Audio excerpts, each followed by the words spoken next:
Hey everybody, Steven here. Quick test. I am using my 34-inch ultra-wide monitor with my Asus Rog Strix Scar 3. So I'm actually porting that over, right? I'm extending the display here, running the Witcher at 60 frames a second in 3440 by 1440p at 60 frames a second on medium settings. It hasn't had any problems. The game still looks really, really good. And this has the GTX RTX, GTX 2070 with RTX.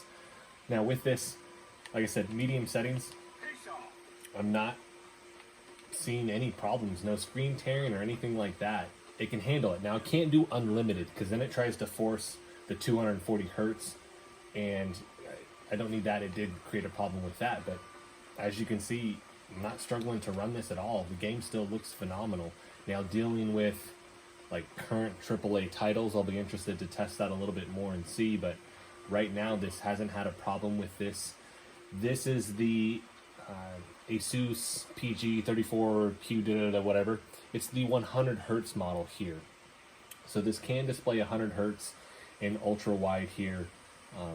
It doesn't give you the specifics on the game to change it. It's 30, 60, or unlimited. So when it gets to unlimited, it just won't gel with this.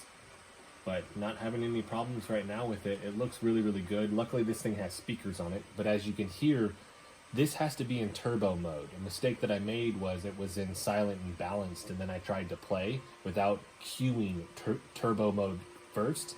Wouldn't do it. And I can't currently bring it up on this. It just doesn't gel that way either. So I get it set up on turbo mode, then I hook up the display, then I actually play the game. I'm not running these simultaneously either. I'm not extending them. I'm not doing them as two separate displays. I'm only displaying to this. And I have to do it in HDMI, or use HDMI, because this only has HDMI on the back here. So this is going to be capped just because I had to get a new HDMI cord. I have the 1.4 whatever, or 2. Whatever the latest one is, right? So it can actually run the higher frames with this, but it still can't handle like 240 hertz. So plays really, really well. I'm going to do more testing with this. Hopefully this answers any questions. I didn't see anything where it was showing gameplay extended, anything like that. I'm holding steady at 60-61 with this. I'll eventually actually get Afterburner on this, and I'll do more testing where I'll showcase Afterburner pulled up on this. But like I said, right now, not having any problems with it. We're in what, Nilfgaard here, or sorry, not Nilfgaard, Norgrad here. I expect, I mean, potentially some screen tearing with this. Maybe. I haven't noticed anything horrible, but I also haven't tweaked any of the G-Sync settings or anything, because this is a G-Sync monitor.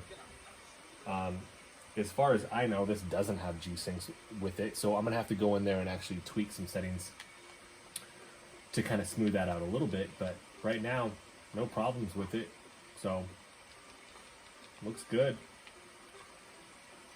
Okay, I'm just going to do the somersaults here.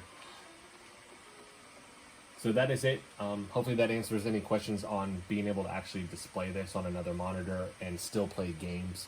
My recommendation is the headsets. As you can hear, this thing gets really, really loud. How long of a play session are you going to do also with that? I don't know here, because then we may see an impact on performance as this thing gets a little bit warm with it. So that is it. If you guys liked the video, hit the like button for me. If you want to continue to follow along with all of my content, hit the subscribe button for me. Thanks so much for watching.